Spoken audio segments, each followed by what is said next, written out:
Hello everyone and welcome back to the channel. So this will be our last PYQ.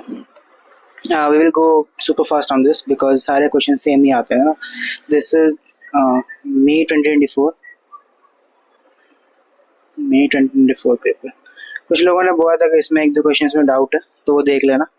मैं जल्दी जल्दी बता देता हूँ. सो ये डायरेक्ट तुम्हारा थ्योरी क्वेश्चन है ना. इसमें ये वाला तुम्हें पता ही होगा. रिटर्न वैल्यू नहीं, ये कंट्रोल लिंक पॉइंट्स है ना. Control link points to the previous activation record.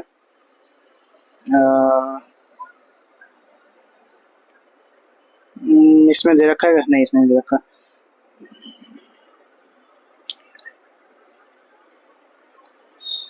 Control link points to the previous activation record.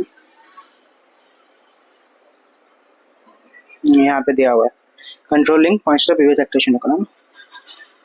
सो इसीलिए ये वाला तुम्हारा इसीलिए ये वाला तुम्हारा मतलब रॉन्ग है ना. And the variables present in every activation in stock ये हमारा like this is not in the given in the notes जो मैंने बताया ना.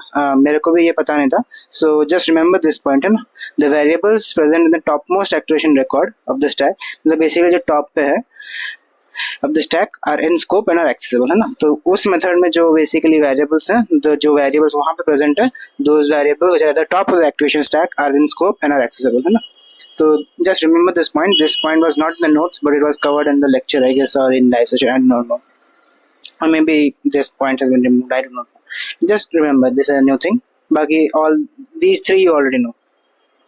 Okay, fine. Next question is just matching. Okay. So you just need to see which is matched. Okay.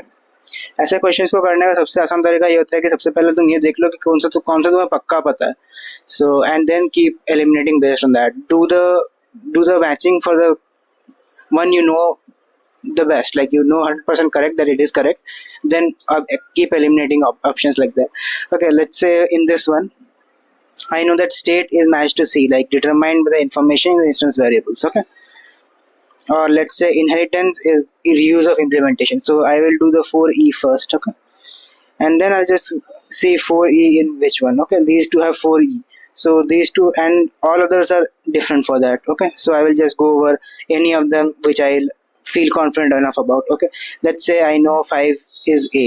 Let's say 5 is between A and C. Okay, determined by the information. Okay, information in instance variables is not concerned with dynamic lookup. Dynamic lookup is concerned with methods. Okay, so determine the choice of method implementation the runtime. So yeah, even if I don't know fully, if I know that dynamic lookup is used with methods or related to methods, I can see that it is 5A. So I get to unique, and that's why this is the answer. Okay, so you just do it like this. Okay, go through the other options once. Okay, it's simple. I have covered most of them in theory. Okay, next same question like we have done in 2 times. Okay, you just need to match it. Okay, instead of a number, this time we have an array, and what this does is it applies, basically it iterates over each element. Okay, if we had 30 after this 40, so however much the length of the array will be, it would have ran over each of them. Okay, basically जो भी array है ये format क्या करता है, हर item पे iterate करता है एरे क्या है ना. Like first it will take 10, so first iteration it will take x is equal to 10. So as soon as it takes x is equal to 10, जैसे ही उसने x is equal to 10 लिया, so this case will be matched. Okay, so 10 number case, मतलब basically case first will be matched. What it will do is it will add 10 to 10 already, so this will become 20. Okay, and then it will break out of the loop. So iteration 1 ends here. Okay, then it goes to iteration 2, and what it sees is now the now it goes to this. Okay, first for first iteration it took x is equal to 10. Basically it is iterating over this one. तो उसने पहले iteration में उसने 10 लिया, second iteration में वो 20 के ऊपर iterate करेगा. So it takes 20, so x in this case becomes 20. तो since x is 20, तो ये 20 के वाले case के साथ match करेगा, and then case becomes 20. So and then it adds 20 to 20, and the final becomes 40, and it just breaks out of the loop. Okay, so basically prints and breaks out of the loop. So the output will be 20 and then 40. Cool. if someone doesn't know, default is only ran when none of the cases match. Like if for 30 here, 30, if the x value was 30, or sorry, the I value was 30, let's say. So neither this would have matched. Okay, so then the default would have ran. Okay, fine. Next is same question as the previous two. Okay, choose the correct option. This is parent, this is subclass, so this is fine. p1.print, it goes back to printer, it goes to printer, it sees that it has print, it goes to device, it says it also has print. So this will be your output number one if it had ran. But as soon as it comes here, p1.scan, it sees that the interface has not even initialized the scan variable scan. Okay, so it checks the printer first, obviously, so it goes back to printer, it sees that the scan method is not even defined here, so no scan in printer, so it just gives a compile error. Okay कैसे हुआ? पहले this ये वाला parent है, obviously जो तुम्हारा printer है वो तुम्हारा पेरेंट है, एंड जो डिवाइस है वो सब क्लास है. किसी ने वो लग रहा है थोड़ा हिंदी में ज़्यादा बताना, apparently I speak more in English, but yeah, let's see. तो प्रिंटर पेरेंट है, डिवाइस तुम्हारा सब क्लास है. पहले वो प्रिंट देखेगा, जैसे उसने p1.print कॉल किया वो सबसे पहले जाएगा प्रिंटर पे, वो देखेगा कि प्रिंटर में प्रिंट ऑप्शन प्रिंट मेथड है, सो फाइन. एंड देन वो डिवाइस पे आएगा, डिवाइस पे भी देखेगा कि प्रिंट ऑप्शन प्रिंट मेथड है, सो इसलिए वो डिवाइस वाला कॉल कर देगा, है ना. अगर दोनों में है तो एक्चुअल ऑब्जेक्ट वाला कॉल होगा, अगर दोनों में है तो एक्चुअल ऑब्जेक्ट जो है वो कॉल होगा. डायनामिक रन टाइम, ये dynamic lookup, that's the concept, है ना. सो this will be your first line of output, ये तुम्हारा पहला लाइन ऑफ आउटपुट होगा. उसके बाद वो देखेगा p1.scan, बट प्रिंटर वाले मेथड में वो जैसे ही जाएगा उसको दिखेगा कि स्कैन यहाँ पे है ही नहीं, स्कैन मेथड यहाँ पे है ही नहीं. भले ही यहाँ पे है, इसका कोई मतलब नहीं है ना, क्योंकि पहली बात तो कंप्लीटली डिफरेंस का इंटरफेस है, और उसके बाद यहाँ तक वो आ ही नहीं रहा है ना, तो यहाँ तक आने का मतलब ही नहीं है, उसको पहले ही दिख रहा है कि पेरेंट में ही नहीं है, सो इट विल जस्ट यहीं पे उसको रिजेक्ट कर देगा. सो यहीं पे कंपाइलेशन एरर दे देगा वो, है ना, line one generates compilation error. उसके बाद same choose the correct option. तुम्हारा मैनेजर तुम्हारा पेरेंट है, डिलीवरी हेड तुम्हारा सब क्लास है, so this is fine. Then वो मैनेजर पे जाएगा, obj.manager, it goes to the manager class. It sees it has, so it is trying to call the perform task. Okay, so as soon as it goes to the manager class, it sees that it does not have any perform class. Okay, perform task यहाँ पे है नहीं, but this is extending the employee class. Okay, so this is a class. Okay, extend, and जैसे ही manager is extending this, जैसे manager इसको extend कर रहा है, so it is also getting the default implementation. Okay, as soon as it extends this, it also inherits the default implementation. Okay, so इसका default implementation इसके पास आ गया. So now manager के पास total 3 methods हो गए, एक plan हो गया, दूसरा monitor, and third is perform task. Okay, so manager has 3 methods now. This is a default implementation that is being carried over. This will be your first line of output then. Okay, obj.monitor, so it goes to the manager, उसको monitor यहाँ पे दिखा, and यहाँ पे उसको delivery head में कोई monitor नहीं दिखा, बट दिस इज फाइन, यहाँ से उसने मॉनिटर को कॉल कर दिया. सो this will be a second line of output. Third line उसने obj.plan किया, प्लान उसने को मैनेजर में भी मिला, प्लान उसको डिलीवरी हेड में भी मिला. So since it is present in both manager parent and sub class in a way, so you can just call from the sub class. Okay, basically actual object का call होगा. So this will be your third line of output. So 3 line of output बनेंगे, perform task, plan task, perform task, monitor employee, plan delivery. Fine. Next question, color change करते हैं. Choose the correct option. Okay, basically basically if you want to do this question, you just need to remember one thing, that whenever you call the println, it basically calls this toString method, है ना. This is basic default method in Java, but if you do not like the how it prints, okay, ये type of at Unicode ऐसा करके कुछ print करता है, I'm not completely sure about that, but ये कोई normal format में नहीं देता है ना. So to do normal format, like जैसा यहाँ पे दिया हुआ है, if you want to have the output in this specific format, what you have to do, simple, you just need to rewrite this inside the class that you are returning from, okay, inside the, okay. So we are trying to print the variables from bird, so that's why we will override this method inside the bird class, okay. So that's what this option is doing, है ना. यहाँ पे हम इसको obj.object-ob नहीं कर सकते, and then this is wrong because then you need to typecast it, है ना. But उसमें भी दिक्कत है because उसमें भी दिक्कत है, कुछ तो दिक्कत है, मैं याद नहीं है मेरे को, but there will be some type of error in this, okay, even if you typecast it, okay. यहाँ पे अलग होगा, like I think this है ना, ob dot नहीं कर सकते, we need to typecast it and then use it, okay. Fine. Anyways, you do not need that. First thing you need to do is just override the string method with how you want it, okay. First you want the name, okay, or species, then you need a space, then colon, then space, then the color, okay. So you're just rewriting it in this format. So now whenever you call println on a bird object,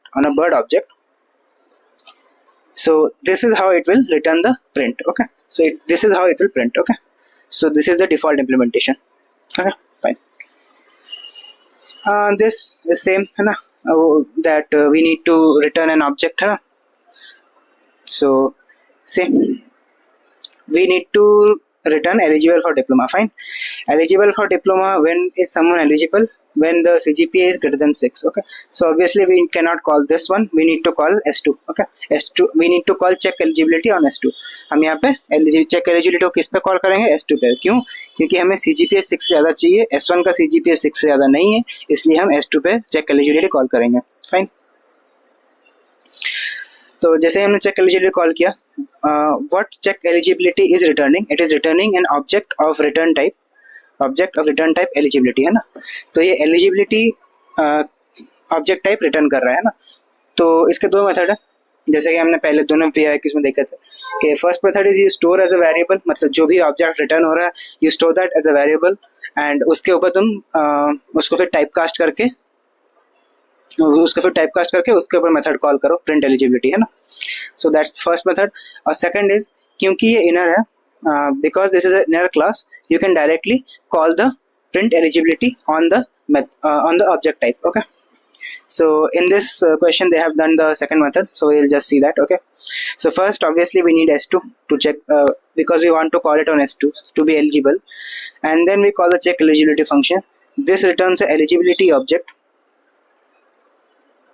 okay, and we call the print eligibility on that, okay. So हमने सबसे पहले क्या किया, S2 पे हमने S2 object पे check eligibility call किया.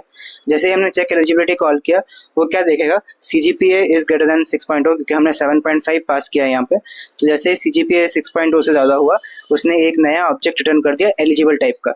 अब एलिजिबल टाइप का जैसे ही हमने किया, क्योंकि ये इनर है, मतलब एक ही क्लास में दोनों sorry not this that one, दोनों इनर क्लासेस डिफाइंड है, मतलब बेसिकली दोनों क्लासेस इनसाइड दैट एक ही क्लास के अंदर है. So basically it becomes the private inner classes, and in private inner classes पे you can directly call the methods, okay.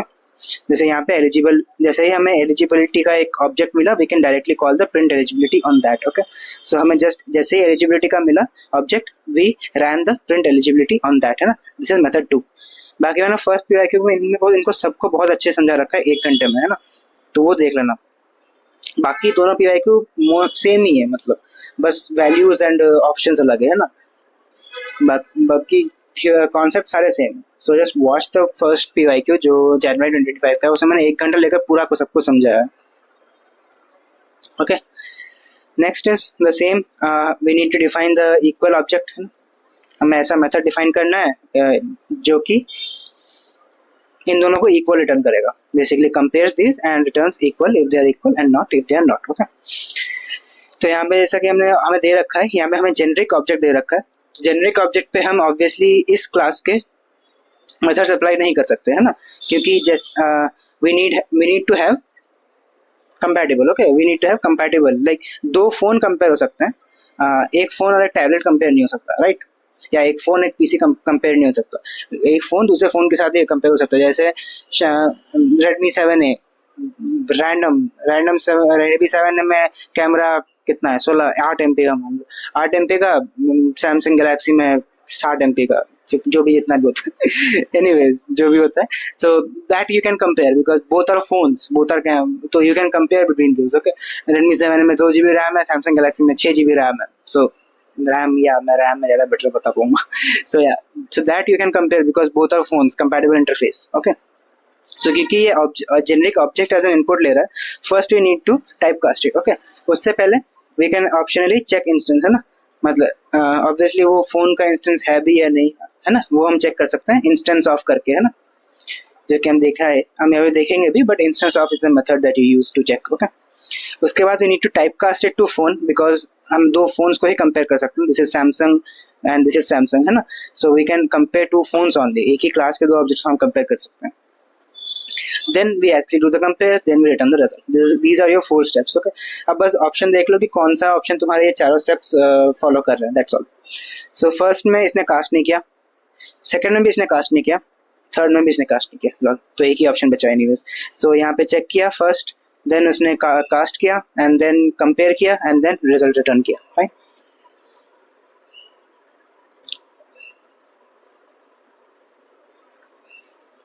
Cool. Next question same, है ना, वही वाला जो हमारा क्या कहते हैं, सिंगल रेफरेंस वाला था. देखो यहाँ पे कॉपी कंस्ट्रक्टर यूज हो रहा है.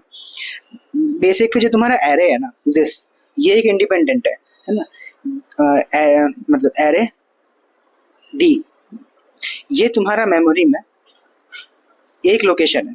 दिस इज इनसाइड मेमोरी एक लोकेशन, है ना, ये एक फिक्स जगह पे स्टोर्ड है.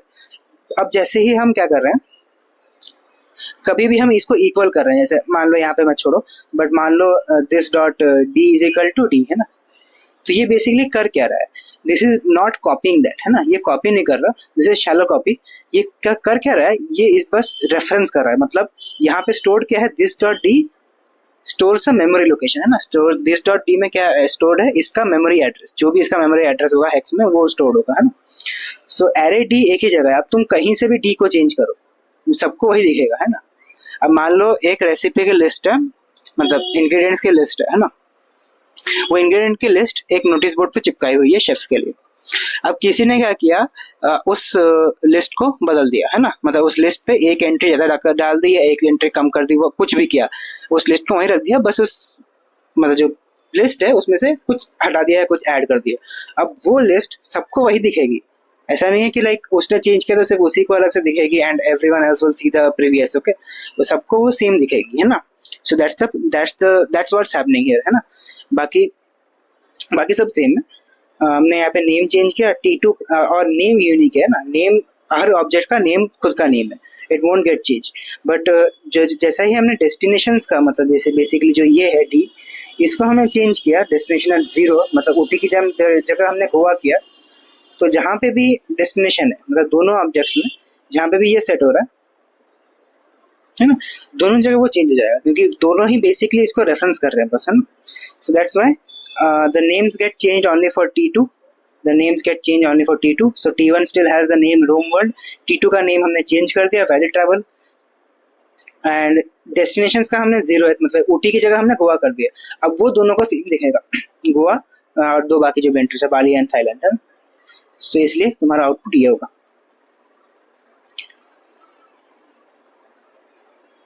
नेक्स्ट बस तुम्हें वही देखना है, पेरेंट सब class.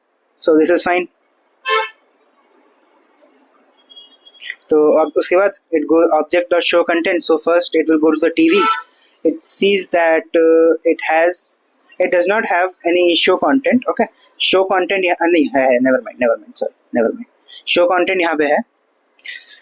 So it sees that it has show content, and then it checks the actual object which is monitor, which also has the show content. So obviously the monitor will be called. मतलब उसने पहले क्या किया, TV में check किया, parent में check किया, show content उसको मिला, उसको चाइल्ड में भी शो कंटेंट मिला. तो क्योंकि एक्चुअल ऑब्जेक्ट मॉनिटर है एंड रेफरेंस पेरेंट का है, बट एक्चुअल ऑब्जेक्ट मॉनिटर है, तो वो मॉनिटर वाले मेथड को कॉल करेगा. सो व्हाट मॉनिटर वाला मेथड क्या कर रहा है, first it's calling super dot show content, मतलब बेसिकली ये पेरेंट के शो कंटेंट को कॉल कर रहा है, एंड अगेन यहाँ पे आके पेरेंट का शो कंटेंट कॉल हो रहा है. सो सबसे पहले लाइन यहाँ पे होगी. अगर इसको स्टैक बना के देखना अच्छा लगेगा, मतलब इसको जो एक्टिवेशन रिकॉर्ड्स है वो स्टैक बना के देखना, काफी क्लियर होंगे concepts. Anyways, display on screen, है ना. सो फर्स्ट लाइन तुम्हारा ये हो गया आउटपुट का, and then the control returns back to this method. so it prints this line after that. So this has finished execution. ये जैसे ही finish हो गया execution, उसके बाद ये वाली line run होगी. So this will be a second line of output. After that the controller goes back to this method and then prints this line. Okay, so this will be a third line of output. After that we are calling the obj.show with the input. This is method and dynamic dispatch basically. Okay, so input है यहाँ पे, so it goes back to the TV and it sees that it has a show content which takes a string as input, है ना. Cool. तो but it also checks that the monitor which is the actual object, monitor जो कि actual object है, उसके पास भी एक ऐसा method है same नाम से जो एक input ले रहा है ना. So it calls this one because जब भी दोनों same होते हैं, मतलब दो same methods जो parent और सब क्लास में डिफाइंड होते हैं, तो वो actual object को रेफर करता है. तो यहाँ पे एक्चुअल ऑब्जेक्ट क्योंकि मॉनिटर है तो वो मॉनिटर वाले मेथड को कॉल करेगा and it prints this line. So this will be a fourth line of output. कितने क्वेश्चन है? और काफी क्वेश्चन है यार, सर दर्द हो रहा है. ओके, आफ्टर दैट सेम काम तुम्हें करना है. पेरेंट सब क्लास दोनों फाइन, दोनों लाइन्स फाइन है. Object two dot sing, so object two ये वाला है ना. So it goes back to musician, musician में जा रहा है. इसने देखा कि सिंग का यहाँ पे है. ओके, तो यहाँ पे नहीं है. Okay, it sees that only the parent class has a thing, so it just calls this. Okay, तो this will be your first line of output and then the controller returns back to this line object two dot perform. Okay, अब यहाँ पे देखो, this does not have perform, यहाँ पे perform है ही नहीं. Fine, but सबसे इंपॉर्टेंट बात क्या है यहाँ पे? Abstract class. This is the thing that is preventing it from giving an error. है, अगर ये एब्स्ट्रैक्ट क्लास नहीं होता तो ये एरर देता है ना, एरर देता. बट क्योंकि ये एब्स्ट्रैक्ट क्लास है, it can defer the implementation to its subclasses, है ना. एंड लीड सिंगर में क्योंकि परफॉर्म है तो बेसिकली हायरार्की तुम्हारी क्या बनी, सिंगल में हमने डिफाइन कर रखा है इंटरफेस में परफॉर्म, उससे यहाँ पे आया. तो यहाँ पे कुछ हुआ नहीं, यहाँ पे भी जस्ट दैट म्यूजिशियन में कुछ नहीं हुआ. म्यूजिशियन जस्ट स्किप्स द, मतलब सिंग का उसने दिया, सिंग मेथड का उसने implementation दिया and it just skips the implementation for perform, but it is an abstract class so it can do that. Okay, and it, but यहाँ पे हमें देना ही पड़ेगा क्योंकि जो concrete class है उसमें ढूंढेगा at the end, है ना. Fine. So it just calls the sing on sing method from the abstract class for the first output and then calls obj.to.perform. It sees that it has perform, it sees that it does not have perform, मतलब जो हमारा musician class है वहाँ पे perform नहीं है parent class में, but parent class abstract है, सो कोई दिक्कत नहीं है. अब वो सब क्लास पे जाएगा, बेसिकली लीड सिंगर पे जो एक्चुअल ऑब्जेक्ट है उसने देखा एक्चुअल ऑब्जेक्ट में परफॉर्म है, सो इट फाइन, है ना. लीड और फिर ये वाला लाइन प्रिंट कर देगा, है ना. This is your output.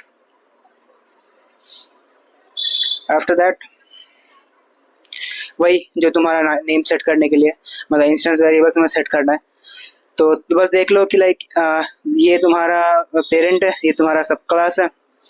Go to the parent, see the what the constructor is doing. The parent has two constructors, one with a string, one with number and one with just number, है ना. देख लो तुम्हें set क्या करना है.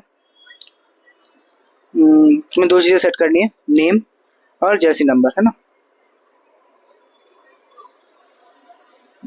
Choose the correct option class captain, कुछ दे नहीं रखा है ना. तुम्हें दो चीजें सेट करनी है और टीम सेलेक्ट करनी है. जर्सी नंबर भी है क्या? नेम जर्सी नंबर, तो ये ऑप्शन से थोड़ा समझ में आएगा, है ना. पहला ऑप्शन तुम्हें समझ में आएगा. अच्छा, जर्सी नंबर ये यहीं सेट कर रहा है. Return to string, name jersey number दोनों रिटर्न हो रहे हैं. अच्छा देखो, नेम जर्सी नंबर और टीम तीन रिटर्न हो रहे हैं ना.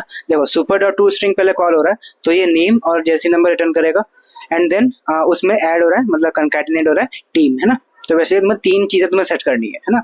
एक हो गया नेम, एक हो गया जर्सी नंबर और एक हो गया टीम, है ना. अब go back to the parent, see what it is doing, see what the constructor is doing. So if we call this constructor, okay, what it does is it sets both name and jersey number. Okay, so just call this, है ना. You can call the super with two inputs, है ना.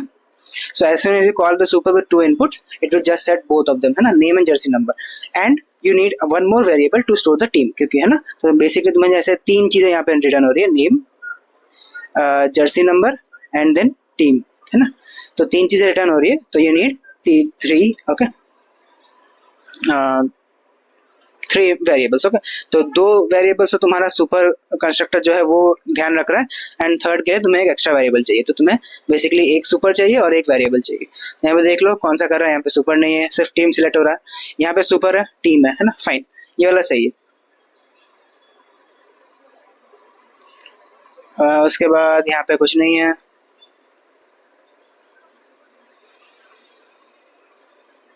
यहाँ पे देखो, यहाँ पे ये ठीक है ना, या ये सही है, ये सेटिंग सही है, बट ऑप्शन क्यों गलत है, क्योंकि देखो अगर हमने तीनों वेरिएबल एक्सप्लिसिटली कस्टम यहाँ पे डिफाइन कर दिया तो दिक्कत क्या होगी, सेटिंग में कोई दिक्कत नहीं आएगी, सेटिंग के बाद कोई दिक्कत नहीं आएगी, बट दिक्कत क्या है कि प्रिंट के वक्त, ये प्रिंट में हम क्या कर रहे हैं, सुपर डॉट टू स्ट्रिंग, है ना, सुपर डॉट टू स्ट्रिंग, तो ये call super dot to string को ही कर रहा है, बट इसको यहाँ पे नेम मिलेगा ही नहीं, क्योंकि वो तो हमने सेटिंग नहीं कर रखा है, वो तो हमने कैप्टन के लिए उसके अपने वेरिएबल्स बना के वो स्टोर कर दिया, but the parent can not access those, है ना, तो इसलिए ये वाला गलत है, ये सेटिंग सही है, बट क्योंकि हम super dot to string call कर रहे हैं इसलिए हमें सुपर ही यूज करना पड़ेगा यहाँ पे, तो देख लेना ऑप्शन में, अगर यहाँ पे ऑप्शन नहीं हो कि डायरेक्ट प्रिंट करवा रहे थे, मतलब कैप्टन से अगर ऑब्जेक्ट लेके प्रिंट करवा रहे थे, मतलब new captain C is equal to new captain ऐसे करके हम प्रिंट कर रहे थे, तो ये वाला ऑप्शन भी सही होता, provided that print statement is still the same, मतलब प्रोवाइड दैट प्रिंट उसके हिसाब से चेंज हो जाए, है ना। उसके बाद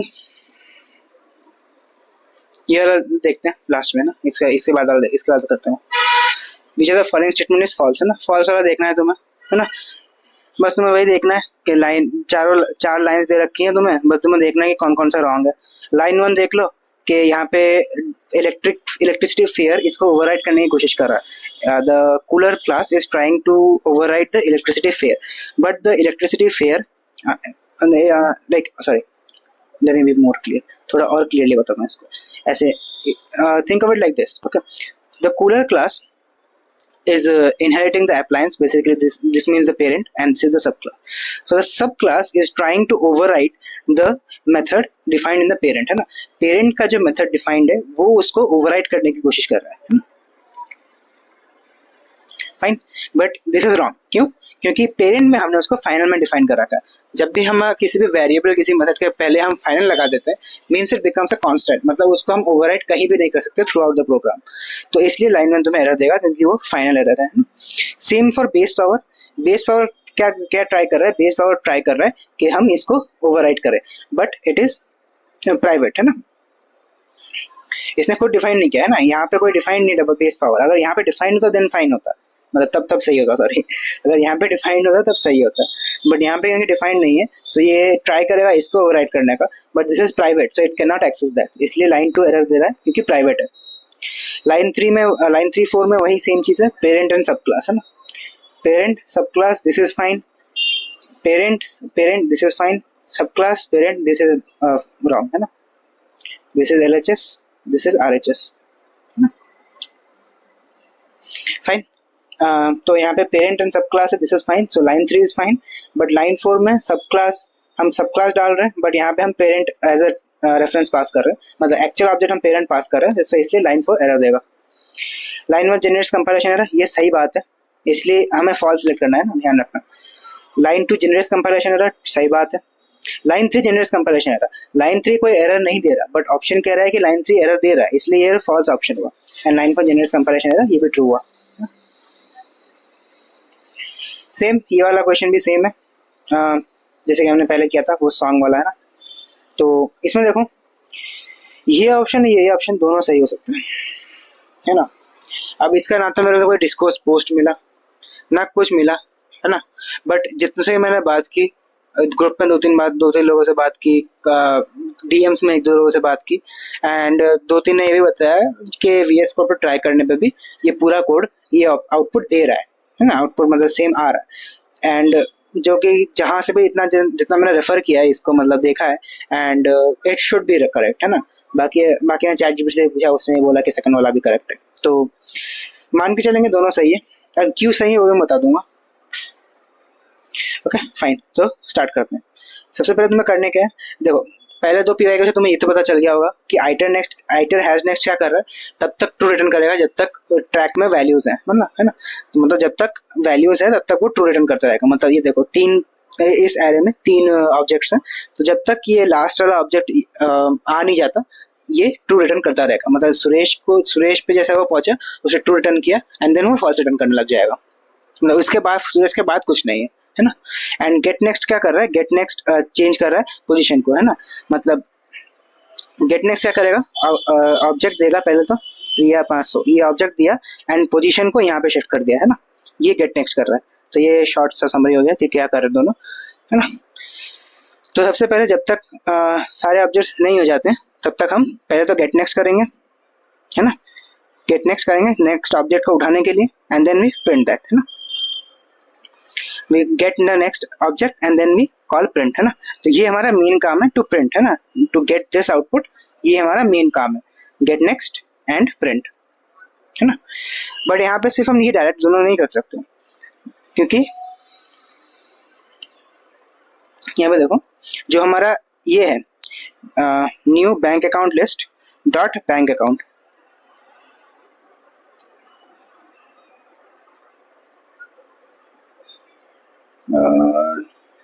ओके ओके ओके, हाँ ठीक है, मेरे पास थोड़ा देखना पड़ेगा।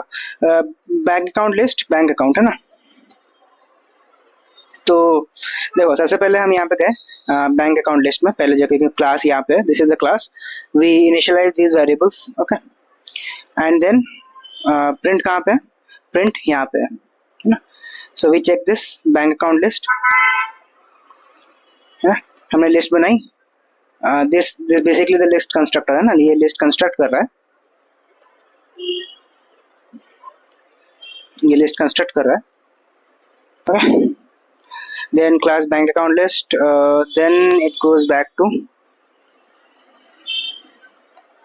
then it creates a bank account list again. So पहले हमने लिस्ट बनाई, फिर हमने एक नया ऑब्जेक्ट बनाया बी लिस्ट नाम से, जो बी बैंक अकाउंट लिस्ट का ऑब्जेक्ट रिटर्न करेगा, है ना। B list is a bank account list object, bank account list object, and it takes the arrays into account, arrays into as input, है ना, accounts as input, arrays account as input, sorry, it takes the arrays account as input। तो पहले हमने क्या किया, सबसे पहले हमने लिस्ट बनाई, है ना। हमने सबसे पहले लिस्ट बनाया तीन bank account list, bank accounts का, है ना, तीन बैंक अकाउंट लिस्ट का हमने एक लिस्ट बनाया एंड देन हम उस लिस्ट को एक न्यू बैंक अकाउंट लिस्ट में पास कर रहे हैं। मतलब इस क्लास का एक ऑब्जेक्ट बना रहे हैं जिसमें हम उस लिस्ट को पास कर रहे हैं एज इनपुट, है ना। तो अभी तक हमारे पास क्या है, हमारे पास बस एक लिस्ट है और एक हमारे पास बी लिस्ट नाम का ऑब्जेक्ट है जिसमें ये अकाउंट्स स्टोर्ड है एज लिस्ट, ओके फाइन।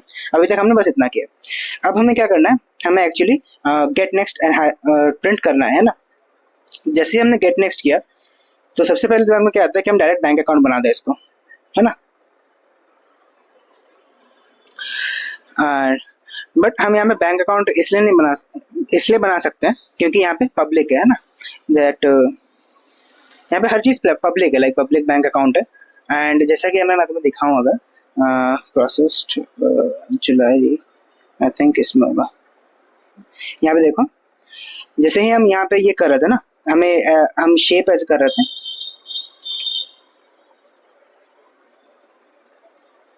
देखो जैसे ही हम यहाँ पे गेट नेक्स्ट शेप कर रहे थे ना, we wanted a shape, okay. But हमें ड्रॉ क्या कर रहे थे, हम सर्कल एक्चुअली ड्रॉ करना चाहते थे विद 3 डिफरेंट कलर्स, मतलब 3 अलग अलग सर्कल बनेंगे विद 3 डिफरेंट कलर्स, है ना। बट यहाँ पे हम सर्कल इसलिए नहीं कर पा रहे थे डायरेक्टली हम, क्योंकि यहाँ पे प्राइवेट क्लास सर्कल है ना, प्राइवेट क्लास एक्सटेंड शेप, है ना। मतलब जो ड्रॉ मेथड है जो हमें, क्योंकि हमें एट द एंड हमें क्या करना है, हमें ड्रॉ मेथड को ही कॉल करना है ना, हमें ड्रॉ मेथड को कॉल करना है। अब ड्रॉ मेथड जिस क्लास के अंदर है that is private, okay. So that's why हम डायरेक्टली सर्कल में टाइप कास्ट नहीं कर सकते, हम we can not type cast directly to circle. So what we did, we type casted it as the parent and then call the draw method on that, okay. यहाँ पे वही वाला आ जाता है फिर से कि new shape S is equal to new circle, वो वाला कॉन्सेप्ट है ना, जो कि हम अभी इतने टाइम से कर रहे थे, दैट कॉन्सेप्ट, ओके। सो इसलिए हम यहाँ पे नहीं कर पा रहे थे क्योंकि ये प्राइवेट था, है ना। अब बट यहाँ पे देखो, यहाँ पे दैट इज पब्लिक, जो प्रिंट जहाँ पे है जो मतलब जो क्लास प्रिंट को हाउस कर रहा है, मतलब हमें एट द एंड हमें क्या करना है, प्रिंट को कॉल करना है, दैट इज ऑलरेडी पब्लिक, मतलब ऑब्वियसली प्रिंट तो पब्लिक है, but also the class is also public. यहाँ पे कोई प्राइवेट ऐसा कुछ नहीं है ना, तो प्राइवेट क्लास ऐसा कुछ नहीं बता रखा है ना, तो इसलिए दिस शुड बी करेक्ट, है ना, this should be correct. And बाकी जो हमने पिछले वाले में देखा कि हम मतलब एज अ पेरेंट उसको कास्ट करके, सॉरी एज अ पेरेंट हम उसको बना के and then we can cast it, sorry we can cast it as parent, sorry let's recap, we can cast it as parent, we can cast it as parent, we can cast it as parent and then call the print method on that and it will call this one instead, है ना। so this is how it's working, है ना। बाकी ये क्योंकि ये private नहीं है, it should work, है ना, it should work। बाकी ऐसा कुछ मिला मेरे को, कुछ ऐसा और नया हुआ तो I will update in the comments. So that's all for the video, है ना। 40 मिनट की वीडियो हो गई, ये तुम्हारा 3 PYQ हो गया। All the best for quiz, bye.